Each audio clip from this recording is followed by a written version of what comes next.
नमस्कार दोस्तों, इस हाइब्रिड मैथ एकेडमी चैनल पर मैं आप सभी का हार्दिक अभिनंदन व स्वागत करता हूं। मैं खुशीराम गुर्जर आज आपके लिए लेकर आया हूं इस वासुदेव चौहान के बारे में जानकारी।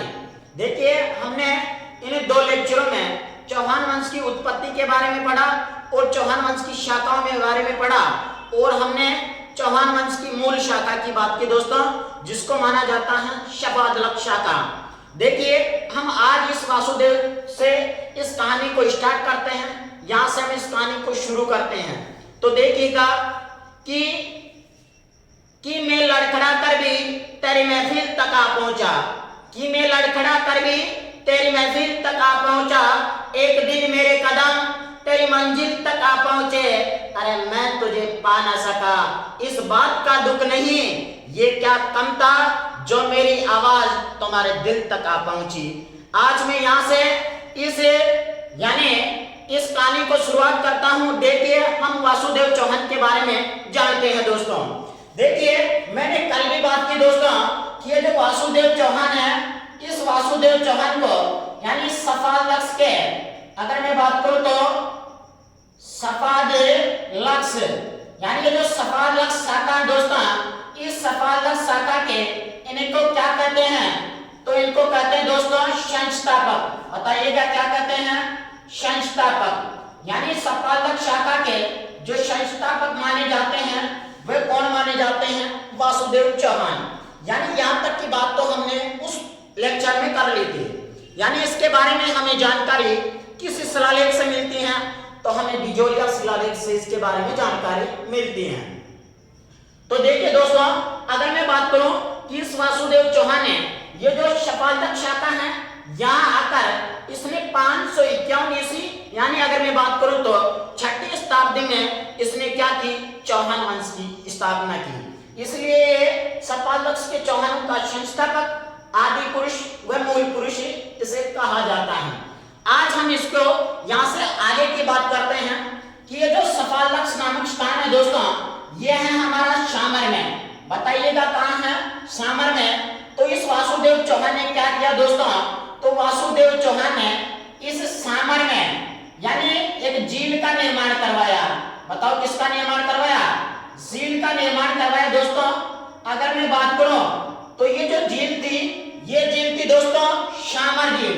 बताइएगा कौन सी झील थी? सामर झील। सामर झील। अगर मैं बात करूं दोस्तों, ये जो सामर झील है, ये सामर झील कहाँ है? तो ये है दोस्तों जयपुर में। बताइएगा कहाँ है? जयपुर में। यानी इसका निर्माण किसके द्वारा करवाया गया आखिर? तो इसका जो निर्माण है वह निर्माण करवाया गया दोस्तों वासुदेव चौहान के द्वारा। बताओ किसके द्वारा? वासुदेव चौहान के द्वारा। यानी वासुदेव चौहान के द्वारा सामर झील का निर्माण करवाया गया जयपुर में। अब ये जो झील है जिसका निर्माण वासुदेव चौहान ने करवाया दोस्तों, ये राजस्थान की सबसे प्राकृतिक झील मानी जाती है। राजस्थान की अगर मैं बात करूं तो एक प्राकृतिक झील मानी जाती है। प्राकृतिक झील यानी राजस्थान की कौन सी झील है? एक प्राकृतिक झील है और ये राजस्थान की खारे पानी की सबसे बड़ी झील है। बताइए कौन सी झील है? राजस्थान की खारे पानी की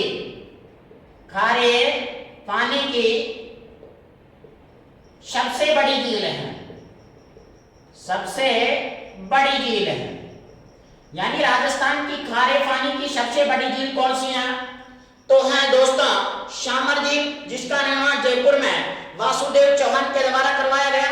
अब ये जो सामर झील है, इस सामर झील के किनारे चारों तरफ अगर मैं बात करूं दोस्तों तो एक जाति निवास करती थी। यानी अगर मैं बात करूं ये जो झील है, इस झील के अगर मैं बात करूं दोस्तों चारों तरफ एक जाति निवास करती थी। चारों तरफ एक जाति निवास करती थी। जाति निवास करती थी।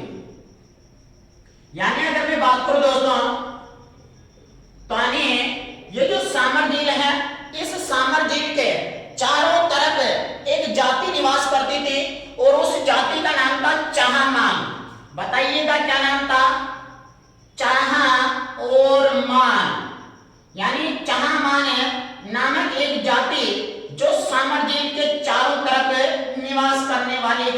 थी दोस्तों। यानी मैं ये कह रहा हूं कि जो शामर झील है, इस शामर झील का निर्माण यानी एक खारे पानी की सबसे बड़ी झील है जिसका निर्माण वासुदेव चौहान के द्वारा जयपुर में करवाया गया, जो राजस्थान की प्राकृतिक झील मानी जाती है, राजस्थान की खारे पानी की सबसे बड़ी झील मानी जाती है। अब ये जो झील थी, इस झील के चारों तरफ जो जाति निवास करने वाली थी दोस्तों, वह कौन सी जाति थी? तो वह जाति थी चहामान। बताओ कौन सी जाति? चहामान। यानी चहामान, चाहमान, यानी चहामान कितने शब्द हैं? चाहमान कितने शब्द हैं? ये 4 शब्द है दोस्तों। देखिए कौन कौन से।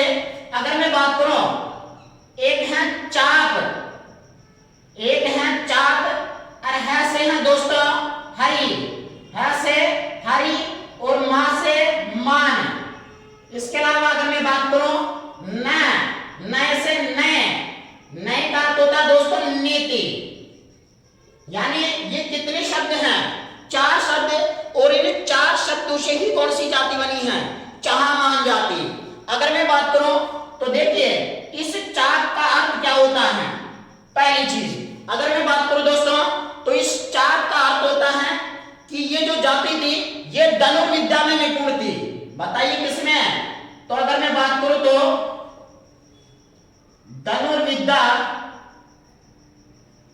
धनुर्विद्या में निपुण थे। यानी अगर मैं बात करूं दोस्तों, तो ये जो जाति थी, ये जाति चाप से याद रखना है कि ये जाति धनुर्विद्या में निपुण थी। इसके बाद में अगर मैं बात करूं हरि, तो ये भागवत धर्म को मानने वाली थी। भागवत धर्म को मानने वाली जाति थी। यानी भागवत धर्म को मानने वाली जाति कौन सी थी दोस्तों? तो वह थी चहामान। इसके अलावा अगर मैं बात करूं कि मान, यानी अतिथियों को मान देने वाली जाति थी। यानी अतिथि को मान देने वाली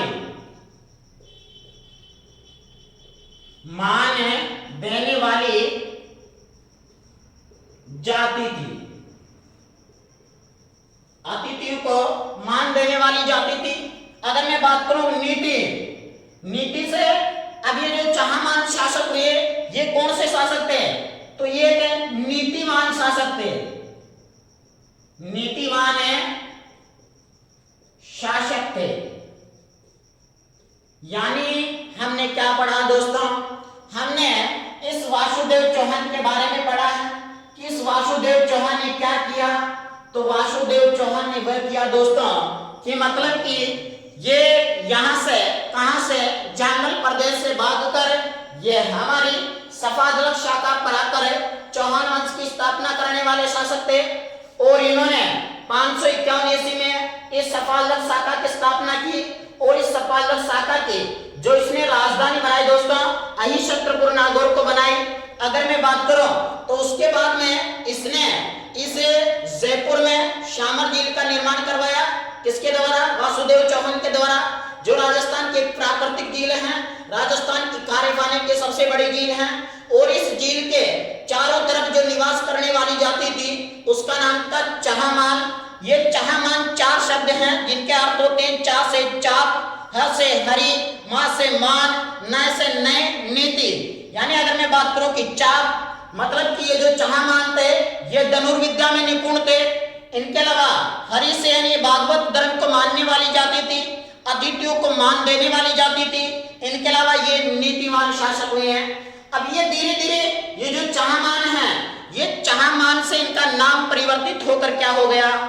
तो इनका हो गया दोस्तों चौहान। बताइएगा क्या हो गया? चौहान। तो सपालक्ष के चौहानों का जो शामर झील के चारों तरफ निवास करते थे, उनका संस्थापक किसको बोलते हैं? तो बोलते हैं वासुदेव चौहान को। बताइए किसको बोलते हैं? वासुदेव चौहान को।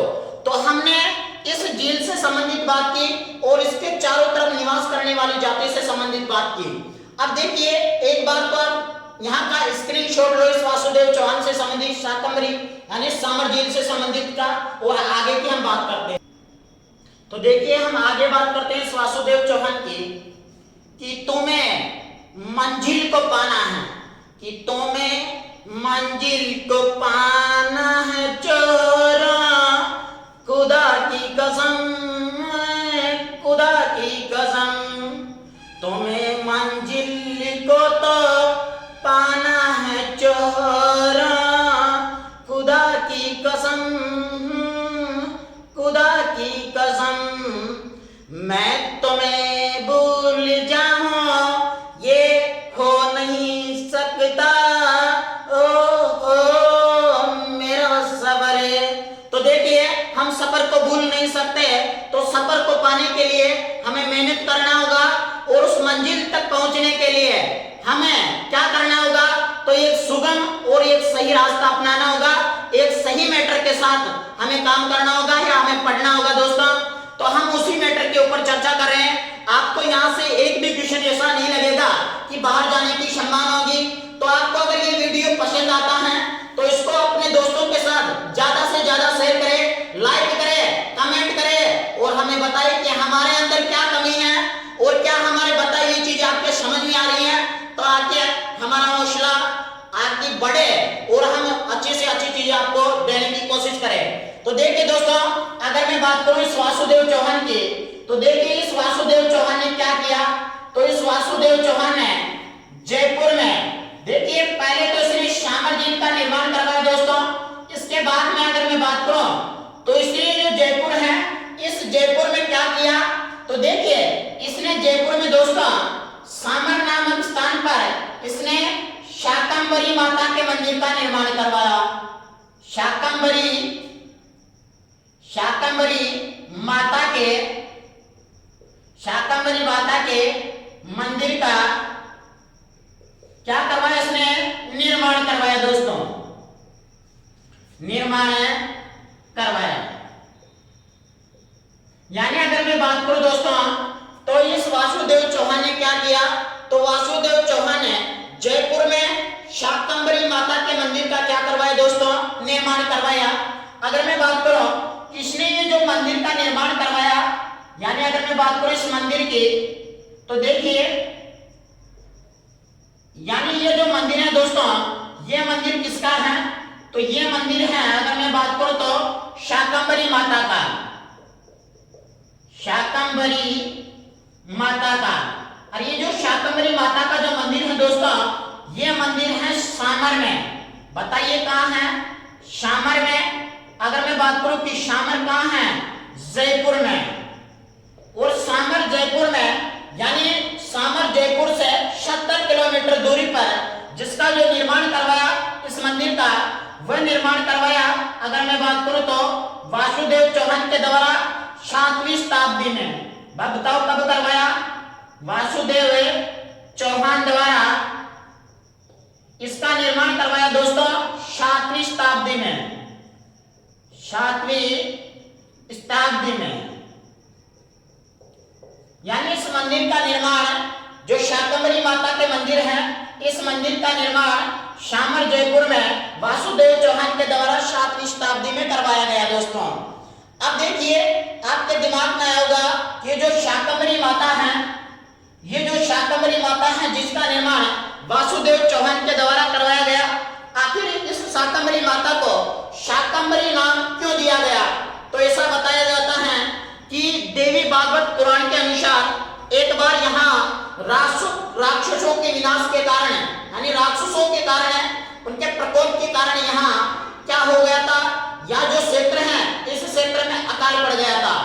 तो ये जो माता है, इस माता के यहाँ के व्यक्ति क्या करते हैं, स्वयं पूजा अर्चना करते हैं, इनसे ये माता प्रसन्न होकर इनके लिए साग सब्जी उगाती हैं। इस कारण इनका जीवन पलता है। और यही कारण है ये जो वासुदेव चौहान है, ये वासुदेव चौहान यहाँ एक माता के मंदिर का निर्माण करवा देता है और उसका नाम भी क्या रख देता है, शाकंभरी माता रख देता है दोस्तों। इस कारण इस शाकंभरी माता के मंदिर का निर्माण करवाया वासुदेव चौहान के द्वारा। अगर मैं बात करूं दोस्तों तो ये जो शाकंभरी माता है, इस शाकंभरी माता को कहते हैं यानी सपाद लक्ष। सपाद, अगर मैं बात करूं दोस्तों सपाद लक्ष्य, सपाद लक्ष्य के चौहानों की इसे कहते हैं दोस्तों कुल देवी। बताइएगा क्या कहते हैं? कुल देवी, यानी सपाद के चौहानों की क्या है? कुल देवी है। अगर मैं बात करूं कि ये जो यहाँ पर तीर्थ है दोस्तों, इस तीर्थ को कहते हैं देव, यानी तीर्थ के नाम से जाना जाता है। जो ये माता है, इस माता को कहा जाने लगा दोस्तों तीर्थों की नानी। बताओ क्या कहते हैं? तो इस माता को कहते हैं दोस्तों तीर्थों की नानी। देखिए, यानी ये बातें हमें कहां याद रखनी है? तो ये हमें जयपुर से संबंधित इस वासुदेव चौहान के बारे में याद रखनी है कि वासुदेव चौहान ने जयपुर में शाकंभरी माता के मंदिर का निर्माण करवाया। आखिर इसे शाकंभरी माता के नाम से क्यों जाना गया? मैंने आपको बता ही दिया। शाकंभरी माता का जो मंदिर है सामर जयपुर में है, जिसका निर्माण वासुदेव चौहान के द्वारा 7वीं शताब्दी में करवाया गया। इसे सपाद लक्ष्य के चौहानों की क्या कहते हैं? कुलदेवी कहते हैं, और इसे तीर्थों की नानी कहा जाता है। इस मंदिर का निर्माण भी किसने करवाया दोस्तों? वासुदेव चौहान ने। आप एक बार इसका स्क्रीनशॉट लो ताकि हम आगे बढ़ सके। अब देखिए, इसके बाद में हम आगे की बात करेंगे इस वासुदेव चौहान के बारे में। तो देखिए दोस्तों, ये जो वासुदेव चौहान है, इस वासुदेव चौहान के बाद में ये जो शाखा है, इस शाखा पर आखिर शासन कौन करता है? तो देखिए, अगर मैं बात करूं दोस्तों, तो इसके बाद में जो शासक होता है उसका नाम मिलता है सामंतराज। बताओ कौन शासक होता है? सामंतराज। और ये सामंतराज शासक बनता है यहाँ दोस्तों 817 ईस्वी में। बताइएगा कब शासक बनता है? 817 ईस्वी में इसके शासन की हमें जानकारी मिलती है। अगर मैं बात करूं दोस्तों कि ये जो सामंतराज हैं, इस सामंतराज के बारे में अगर मैं जानकारी की बात करूं तो हमें जानकारी मिली दोस्तों बिजोलिया शिलालेख से। बताइए किससे? बिजोलिया शिलालेख से। यानी ये जानकारी मिली बिजोलिया शिलालेख से कि बिजोलिया शिलालेख में ये जो सामंतराज हैं, इस सामंतराज को बताया गया, बताइए क्या? तो ब्राह्मण वंश का। बताइए क्या बताया? ब्राह्मण वंश का, यानी ब्राह्मण वंश का बताया दोस्तों किसको? सामंतराज को। अब देखिए, यानी वासुदेव चौहान, और वासुदेव चौहान के बाद में शासक कौन हुआ? सामंतराज। सामंतराज के बाद में यहाँ का जो शासक हुआ दोस्तों, उसका नाम मिलता है नरदेव। बताओ कौन शासक हुआ? नरदेव। यानी सामंत, वासुदेव, सामंतराज, नरदेव, और इनकी वंशावली ऐसे बढ़ती गई कि नरदेव के बाद में यहाँ जो शासक हुआ दोस्तों, उसका नाम मिलता है जयराज। बताइए क्या नाम मिलता है? जयराज शासक हुआ। यानी अगर मैं बात करूं तो इस जयराज के बाद में यहाँ जो शासक हुआ दोस्तों, उसका नाम मिलता है विग्रहराज। विग्रहराज प्रथम। विग्रहराज प्रथम। इसके बाद में अगर मैं बात करूं तो हमें जानकारी मिलती है दोस्तों चंद्रराज की। बताओ किसकी? चंद्रराज की। और चंद्रराज के बाद में यहाँ जो शासक होता है वह शासक होता है दोस्तों गोपेंद्र राज। बताओ कौन होता है? गोपेंद्र राज। यानी इनकी वंशावली कुछ ऐसे चली, यानी सामंतराज, नरदेव, जयराज, विग्रहराज प्रथम, चंद्रराज और गोपेंद्र राज। इसके बाद में जो शासक हुआ दोस्तों, उसका नाम मिलता है दुर्लभ राज। बताओ क्या नाम मिलता है? दुर्लभ राज प्रथम, यानी दुर्लभ राज प्रथम। अगला शासक हुआ इस गोपेंद्र के बाद में, तो उसका नाम हमें क्या मिला? तो हमें मिला दोस्तों दुर्लभ राज प्रथम।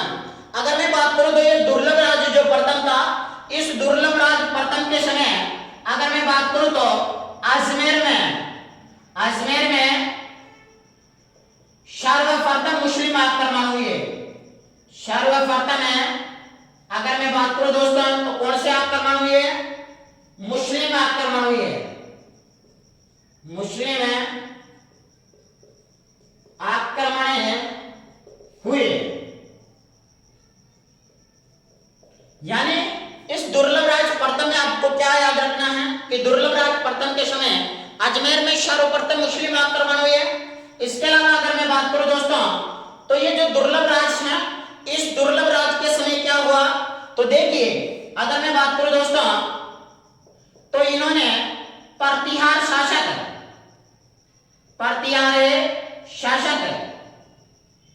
ये वत्सराज, प्रतिहार शासक वत्सराज का सामंत रहा।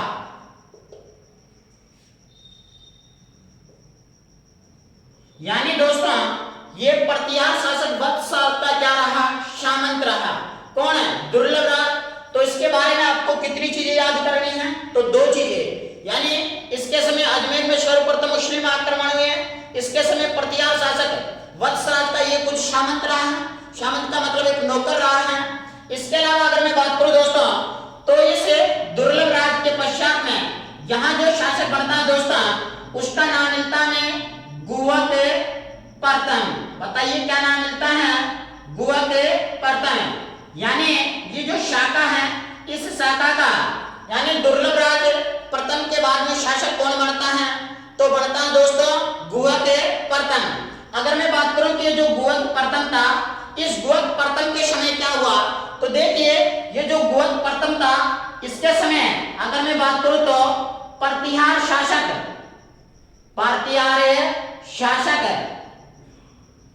नागभट्ट, प्रतिहार शासक नागभट्ट यानी नागभट्ट द्वितीय। यानी इसके समय क्या, प्रतिहार शासक नागभट्ट द्वितीय जो कहां का शासक था, तो ये शासक था दोस्तों कन्नौज का।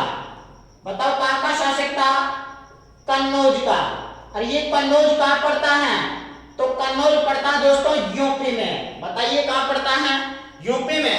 तो प्रतिहार शासक नागभट्ट द्वितीय जो कन्नौज का शासक था, वह अपनी राज्यसभा में, बताइए कहीं में, तो अपने राज्यसभा में यानी ये जो गुहद प्रथम है, इस गुहद प्रथम को यानी वीर की उपाधि देता है, वीर की उपाधि दी। यानी इसके समय क्या हुआ कि गुहद प्रथम को प्रतिहार शासक नागभट्ट द्वितीय जो कन्नौज का शासक था, वह अपनी राज्यसभा में इस गुहद प्रथम को कौन सी उपाधि देता है, वीर की उपाधि देता है। अब इसके बाद में अगर मैं बात करूं कि ये जो गुहद प्रथम है, इस गुहद प्रथम ने क्या कि रेवासा गांव शिखर में एक मंदिर का निर्माण करवाया दोस्तों। अगर मैं उस मंदिर की बात करूं तो उस मंदिर का हमें नाम मिलता है हर्षनाथ भैरव का मंदिर। और जो हर्षनाथ भैरव का मंदिर है, वह हर्षनाथ भैरव को यानी चौहान वंश के कुल देवता कहते हैं। ऐसा बताते हैं कि उनका जो मंदिर है, उन मंदिर में भगवान शंकर की मूर्ति प्रतिष्ठित है, यानी भगवान शंकर की मूर्ति है, जिसे स्वयं हर्ष के रूप में जानकर उसे क्या किया जाता है, पूजा किया जाता है। उस मंदिर का निर्माण भी किसके द्वारा किया गया, तो गुहद प्रथम के द्वारा। तो इसके काल की 2 बातें याद करनी है कि ये गुहद प्रथम है, ऐसा शासक रहा जो प्रतिहार शासक नागभट्ट द्वितीय के द्वारा इसे अपनी राज्यसभा में वीर की उपाधि दी गई। तो एक बार आप इन राजाओं के वंशावली को देखिए। यानी चौहान, वासुदेव चौहान के बाद में सामंतराज शासक हुए। सामंतराज 817 ईस्वी में शासक बने। इसके यानी बिजोलिया शिलालेख में इस सामंतराज को ब्राह्मण वंश का बताया गया। इस सामंतराज के बाद में नरदेव शासक बना। नरदेव के बाद में जयराज शासक बना। जयराज के बाद में विग्रहराज प्रथम शासक बना। चंद्रराज शासक बना। गोपेंद्र राज शासक बना और गोपेंद्र राज के बाद में दुर्लभ राज प्रथम शासक बना। इसके समय सर्वप्रथम यहाँ मुस्लिम आक्रमण हुए और ये प्रतिहार शासक वत्सराज का सामंत रहा, नौकर रहा। इसके बाद में इनके वंशावली में आगे शासक हुआ गुहद प्रथम और ये प्रतिहार शासक। तो देखिए हमने बात की दोस्तों इस गुहद प्रथम की। तो देखिए इस गुहद प्रथम ने क्या किया दोस्तों, तो इसने रेवासा गांव शिखर में, रेवासा और ये गांव पड़ता है दोस्तों शिखर में। बताइए कहां पड़ता है, सीकर में।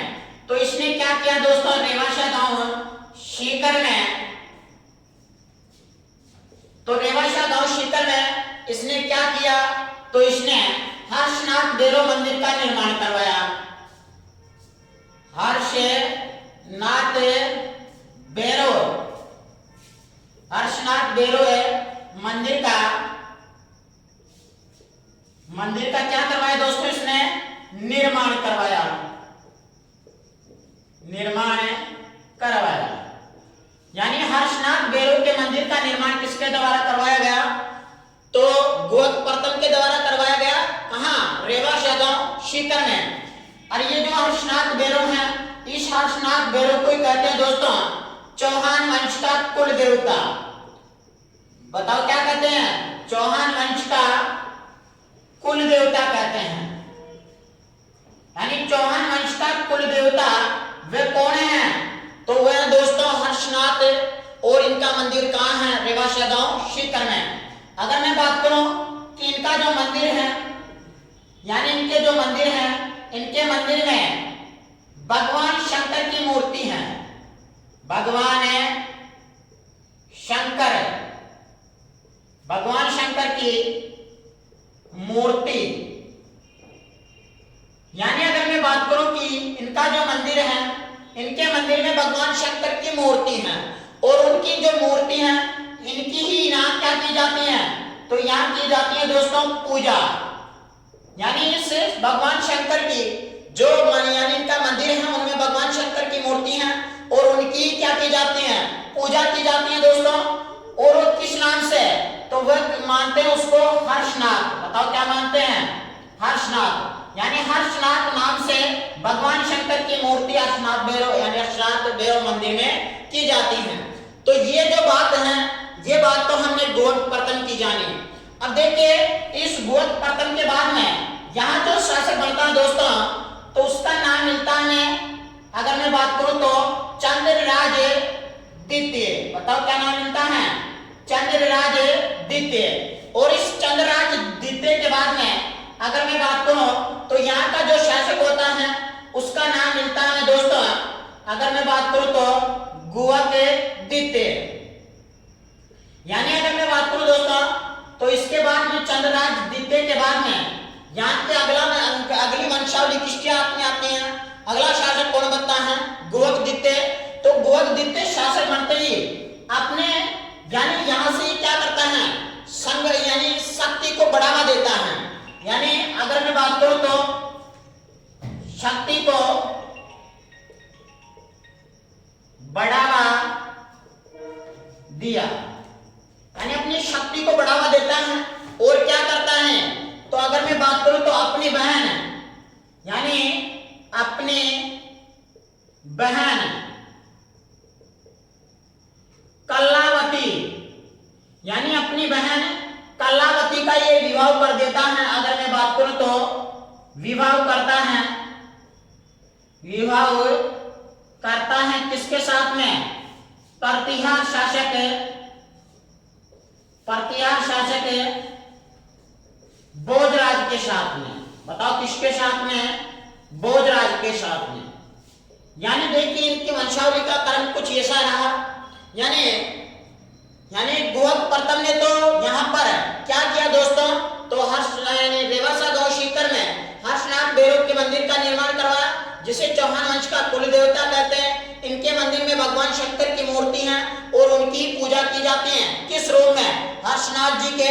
इनके बाद में गोवक प्रथम के बाद में यहाँ चंद्रराज द्वितीय शासक बनते हैं। इसके बाद में गोवक द्वितीय शासक बनते हैं। गोवक द्वितीय ने शासक बनते ही अपनी शक्ति को बढ़ावा दिया, और बढ़ावा कैसे दिया कि अपनी बहन कलकावती का विवाह किसके साथ में कर दिया, प्रतिहार शासक भोज के साथ में कर दिया। क्योंकि ये जो प्रतिहार थे, इन प्रतिहारों के ही तो वंशावली इनके ऊपर चली थी, यानी प्रतिहारों के नीचे ही तो नौकरी करते थे ये व्यक्ति, और तभी तो बात कर यहाँ आए थे। तो देखिए इनसे एक वैवाहिक संबंध स्थापित करने के लिए ये अपनी बहन का विवाह किसके साथ में कर देता है, भोजराज के साथ में कर देता है। इनकी वंशावली का क्रम कुछ ऐसे रहा। अब इसके बाद में गोवक द्वितीय के बाद में यहाँ जो शासक होता है दोस्तों, फिर चंद्रराज नाम का एक शासक बनता है। तो देखिए उसके बारे में हम चर्चा करते हैं, एक बार इसका भी स्क्रीनशॉट लो। अब देखिए इनकी वंशावली में कुछ यशस्वी हुए हैं और फिर नाम मिलता है चंद्रराज का। बताइए क्या नाम मिलता है? चंद्रराज। अगर मैं बात करूं दोस्तों कि ये जो चंद्रराज है, इस चंद्रराज ने यहाँ क्या किया, तो देखिए यानी इसने क्या किया दोस्तों, तो अगर मैं बात करूं तो यानी दिल्ली में इसके समय तक तोमर वंश, यानी दिल्ली के तोमर वंश के, यानी तोमर वंश के शासक, अगर मैं बात करूं तोमर वंश के शासक रुद्रपाल, यानी तोमर वंश के शासक है रुद्रपाल। इस रुद्रपाल को ये क्या कर देता है? परास्त कर देता है। यानी दिल्ली के तोमर वंश के शासक रुद्रपाल को परास्त किया। यानी इसने क्या किया दोस्तों, तो चंद्रराज ने दिल्ली के तोमर वंश के शासक यानी चंद्रराज को क्या कर दिया? परास्त कर दिया। तब ये जो चंद्रराज है, ये चंद्रराज अपनी बहन का विवाह, बताओ किसका, तो देखिए अगर मैं बात करूं तो अपनी बहन का विवाह किसके साथ में कर देता है? अपनी बहन का विवाह। और ये अपनी बहन का विवाह किसके साथ में कर देता है दोस्तों? चंद्रराज के साथ में। और इनकी जो बहन थी उनका नाम था रुद्राणी। बताइए क्या नाम था? रुद्राणी। यानी ये जो रुद्राणी है, इस रुद्राणी का विवाह यानी ये रुद्रपाल किसके साथ में कर देता है? चंद्रराज के साथ में। अगर मैं बात करूं कि ये जो रुद्राणी थी, ये रुद्राणी भगवान शिव को मानने वाली थी। यानी अगर मैं बात करूं तो ये शिव जी की परम भक्त थी, परम भक्त थी। यानी ये क्या थी, तो ये शिव जी की परम भक्ति दोस्तों। और ये शिव जी की परम भक्त होने के कारण ये तांत्रिक विद्या जानती थी। अगर मैं बात करूं तो तांत्रिक विद्या में निपुण थी। यानी किसमें? तांत्रिक विद्या में निपुण थी, तांत्रिक विद्या जानती थी। और इस तांत्रिक विद्या के नाते ये क्या करती थी दोस्तों, तो ये हर रोज, यानी एक झील है पुष्कर झील, अगर मैं बात करूं तो ये जो पुष्कर झील है, ये पुष्कर झील कहाँ है, तो ये है दोस्तों अजमेर में। बताइए कहाँ है? अजमेर में। ये क्या करती थी, इस पुष्कर झील के किनारे हर रोज 1000 दीपक जलाती थी। अगर मैं बात करूं तो देखिए ये क्या करती थी, यानी भगवान भोले शंकर की याद में ये क्या करती थी, भगवान भोले शंकर की यानी भक्ति करती थी। और इनकी याद में ये क्या करती थी, इस पुष्कर झील के चारों तरफ रोज 1000 दीपक जलाती थी। यानी रुद्राणी पुष्कर झील के किनारे, पुष्कर झील के किनारे हर रोज 1000 दीपक जलाती थी। इसलिए इसे इतिहास में किस नाम से जाना जाता है? आत्मप्रभा के नाम से। अगर मैं बात करूं तो इसीलिए इसे इतिहास में आत्मप्रभा के नाम से, आत्मप्रभा के नाम से जाना जाता है।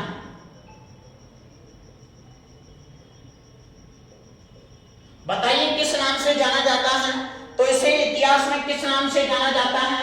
आत्मप्रभा के नाम से जाना जाता है। तो हमने किस की बात की दोस्तों? तो हमने चंद्रराज की बात की कि चंद्रराज ने क्या किया, दिल्ली के तोमर वंश के शासक रुद्रपाल को परास्त किया। और रुद्रपाल को परास्त करने के बाद इस रुद्रपाल ने अपनी बहन का विवाह रुद्राणी का विवाह किसके साथ में कर दिया? चंद्रराज के साथ में। और ये जो रुद्राणी थी, ये शिव जी की परम भक्त थी। किस कारण? ये तांत्रिक विद्या में निपुण थी, तांत्रिक विद्या जानती थी। और इस तांत्रिक विद्या से ही ये इस पुष्कर झील के किनारे जो अजमेर में है, हर रोज 1000 दीपक जलाती थी भगवान शिव शंकर की याद में, शिव की याद में। और ये जो 1000 दीपक जलाती थी, इसीलिए इसे इतिहास में किस नाम से जाना गया दोस्तों? आत्म प्रभात के नाम से जाना गया। तो ये हमने किस शासक की बात की? चंद्रराज की। अब देखिए एक बार आप यहां तक का स्क्रीनशॉट लो, फिर आगे बढ़ते हैं।